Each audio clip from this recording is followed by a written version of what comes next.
मुझे बहुत खुशी हुई और ये काम करने से भगवान भी बहुत आशीर्वाद देता है। गुरुजी 2004 में मेरा एक्सीडेंट हुआ था। उस समय मैं महाराष्ट्र में लीडर ऑफ अपोजिशन था और पुलिस प्रोटेक्शन में 10-12 गाड़ियों के साथ सायरन बजाते हुए मैं ट्रक के नीचे मेरी गाड़ी चली गई क्योंकि ड्राइवर को कैटरेक्ट था। तो जब मैं गाड़ी पूरी ऐसी अवस्था में थी कि कोई देखने के बाद बोलता था कि कोई बच ही नहीं सकता, पर मैं उसमें बचा। तो लोगों ने मुझे पूछा ये आश्चर्य है, ये कैसा हुआ? तो मेरी पत्नी, मेरा बेटे, लड़की सब थे, हम सब बच गए। तो मैंने कहा कि मैं 1980 से हार्ट के ऑपरेशन निःशुल्क करने का काम करता हूं। अभी 25,000 से ज्यादा ऑपरेशन करने का मुझे सौभाग्य मिला। तो जो लोगों का ऑपरेशन होता था वो मेरे घर पे आते थे, उनके आंखों में आंसू होते थे, मुझे आशीर्वाद देकर जाते थे। तो मैं मानता हूं कि उन्हीं की दुआओं के कारण मुझे फिर से नया जीवन मिला और इसलिए ये काम करने में समाज में काफी लोग आगे आ रहे हैं। विशेष रूप से रिलीजियस कामों के साथ जो हमारे ट्रस्ट है, संस्थाएं हैं, वो एजुकेशन और हेल्थ सर्विसेज में आगे आ रहे हैं। ये बहुत अच्छा इंडिकेशन है।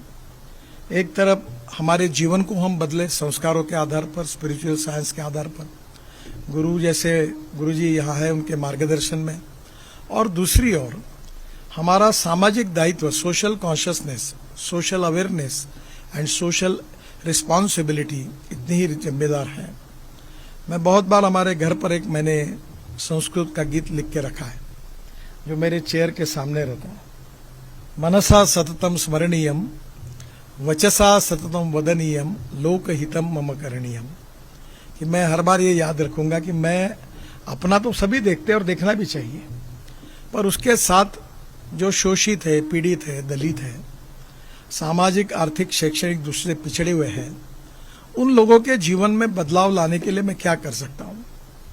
और यही बात बहुत इंपॉर्टेंट है और उसी बात का बहुत अच्छी बात है कि हमारे जो भी स्पिरिचुअल साइंस को लेकर काम करने वाले आदर्श गुरु हैं, जैसे आदरणीय श्री एम यहाँ है, उन्होंने अपनी knowledge as a power spiritual science की, उसका तो मार्गदर्शन किया ही, वो करते ही है, पर उसके साथ साथ प्रैक्टिकल इम्प्लीमेंटेशन में ग्रास रूट लेवल पर एजुकेशन में, हेल्थ सर्विसेज में भी ये काम कर रहे हैं।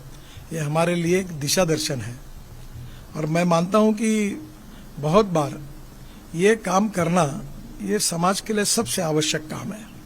कभी कभी राजनीति में ऐसा कहा जाता है कि every politician thinks about is next election, क्योंकि वो सोचता है कि चुनाव कैसे जीतना। मेरे अनुभव से मैं भी लोकसभा जीता हूं और मैं जात पात वगैरह कोई बातों को मानता नहीं, झूठ भी नहीं बोलता हूं, सब मुंह पे बोलता हूं ये काम होता नहीं, ये नहीं हो पाएगा, हाँ या ना मैं बोलता हूं और मुझे कोई प्रॉब्लम नहीं आया। और अभी तो मैंने तय किया मैं पोस्टर बैनर भी नहीं लगाऊंगा, चाय पिलाऊंगा नहीं चुनाव में, कोई वोट देगा इसलिए, यहाँ बहुत खर्चा होता है चुनाव में तो मैंने कहा मैं ये भी नहीं करूंगा, तुमको देना है तो वोट दो, नहीं मतलब तो लोग देते हैं। क्योंकि अगर आप ईमानदारी से लोगों की सेवा करेंगे तो लोग आशीर्वाद देते हैं। That is the true meaning of politics. This is the time for politics that we need to redefine the definition of politics. सत्ता कारण इज नॉट द पॉलिटिक्स, समाज कारण, राष्ट्र कारण एंड विकास कारण। बीच हम लोग जितने गौर गरीब जनता है उनकी मदद काम करेंगे, that is to be the true meaning of politics. And politics is the instrument of socio economic reform. और इसलिए इस बात को लेकर हमारे एमएलए, एमपीज, कारपोरेटर्स भी काम करेंगे तो बहुत बड़ा काम हो सकता है और लोगों का आशीर्वाद भी मिलेगा। और पर आज समाज में मुझे खुशी है कि बड़े प्रमाण पर चाहे इकोलॉजी एंड एनवायरनमेंट का फील्ड हो, चाहे एजुकेशन का हो, चाहे हेल्थ सर्विसेज का हो, काम करने के लिए बहुत लोग आगे आ रहे हैं, इसको सपोर्ट करने के लिए लोग आगे आ रहे हैं। और जब आदरणीय श्री एम जैसे हमारे मार्गदर्शक इसके बारे में पथदर्शक के रूप में ऐसे पायलट प्रोजेक्ट करके शुरू करके दिशा देते हैं तो निश्चित रूप से सामाजिक आर्थिक परिवर्तन की प्रक्रिया को और गतिशील बनती है। मुझे बहुत खुशी है कि मुझे यहाँ आने का मौका मिला। हमारे मिथुन रेड्डी जी अक्सर मुझे मिलते हैं, मुझे ये एरिया में पहली बार आया हूँ, कागज पर ही मुझे रोड बताते थे ये, तो मैंने कोई बड़ी बात नहीं की। क्योंकि इस देश के जो रोड है वो सभी के हैं, कोई पॉलिटिकल पार्टी के थोड़ी है। और मैं मंत्री हूं, देश का हूं। I never discriminate in developmental work में मैं पॉलिटिक्स कभी नहीं करता। जो सही होता है वो करने की कोशिश करता हूं। और मुझे बहुत खुशी है कि आंध्र प्रदेश में भी अच्छे काम हो रहे हैं, अभी बड़े बड़े एक्सप्रेस हाईवे हम बना रहे हैं। पर एक बात का जो दर्द मेरे मन में आता है कभी कभी कि इतने हाईवे में बना रहा हूं और ये एक्सीडेंट कोई रुक नहीं पा रहे। अब मैंने रोड इंजीनियरिंग ट्रांसपोर्ट भी मेरे पास है। अभी मैंने electric, ethanol, methanol, bio CNG, bio LNG, alternative fuel, hydrogen, सब पीछे पड़ा हूं।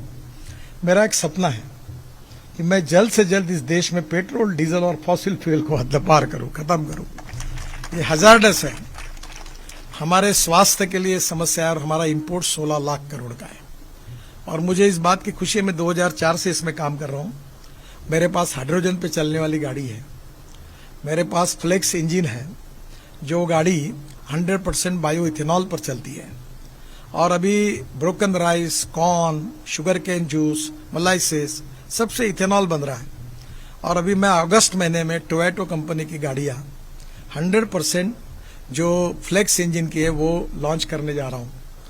अभी विक्रम किर्लोस्कर जी का देहांत हुआ, वो मेरे अच्छे मित्र थे। मैं उनको कहता था कि ये काम पहले करो, हमने करके रखा, पर बेचारे आज नहीं है।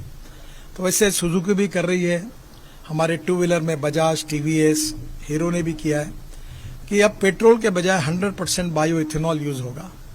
तो मैंने कहा था कि ये इसका इथेनॉल का रेट 60 रुपए और पेट्रोल का 120 रुपए है। और ये जो गाड़ी है कैमरी करके, या उनकी जो अभी इनोवा है, तो वो 40% इलेक्ट्रिसिटी जनरेट करती है। और 100% पेट्रोल के बजाय अगर 100% इथेनॉल आएगा तो 120 रुपए के पेट्रोल के बजाय 60 रुपए का इथेनॉल होगा।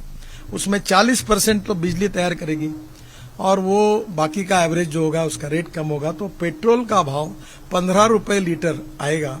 तो नेचुरली अब हम एनवायरनमेंट को भी प्रोटेक्ट कर पाएंगे। फॉसिल फ्यूल को अभी हम इलेक्ट्रिक हाईवे बना रहे हैं रोड पर। कल मैंने एक इलेक्ट्रिक बस का लॉन्चिंग किया, तो मैंने कहा तुम एक काम करो, केबल पे ऊपर हम 3-3 बसेस जोड़कर गाड़ियां छोड़ेंगे एयर कंडीशन, और टिकट रेट 30% कम कर देंगे। तो लोग अपना पब्लिक ट्रांसपोर्ट को यूज करेंगे। और वो अगर इलेक्ट्रिक पर होगा तो निश्चित रूप से मुझे विश्वास है कि हमारे देश में प्रदूषण में कमी आएगी। हमारा किसान जो है वो, मैं इस पे लगातार काम करता हूँ, diversification of agriculture towards energy and power sector, और आज उसमें काफ़ी सफलता मिली है। मुझे बहुत खुशी है कि इकोलॉजी एंड इन्वायरमेंट, इसके साथ साथ रोड सेफ्टी, वाटर कंजर्वेशन और शिक्षा और स्वास्थ्य के क्षेत्र में सामाजिक दायित्व के भाव से सेवा करना, मैं आदरणीय श्री एम हमारे गुरु जी को बहुत बहुत धन्यवाद देता हूं। उनका मार्गदर्शन, ऐसा अनेक कार्य करने की प्रेरणा हमको सबको मिलेगी। और मुझे इस कार्यक्रम में आने का यही इंटरेस्ट था कि उनका आशीर्वाद मुझे मिलेगा। मैं ये जरूर है कि मिथुन जी ने मुझे बहुत बार बुलाया पर मैं आ नहीं पाया। बहुत से हाईवे ऐसे कि मैं इनॉग्रेशन भी नहीं कर पाया और भूमि पूजन भी नहीं कर पाया। अब इतने बंद रहे कि मैं कहाँ जाऊँ, ये मेरे लिए भी समस्या है। पर आज इस बहाने मुझे आने का मौका मिला, एक क्षेत्र की जानकारी भी मिली और गुरु का आशीर्वाद भी मिला। और इसलिए मैं इस हॉस्पिटल के भविष्य की, अच्छे भविष्य की कामना करता हूँ। और निश्चित रूप से ये बहुत अच्छा आगे बढ़ता रहेगा, इसी विश्वास के साथ श्री एम गुरु जी को हाथ जोड़कर अभिवादन करते हुए मैं अपनी बात को समाप्त करता हूँ। धन्यवाद।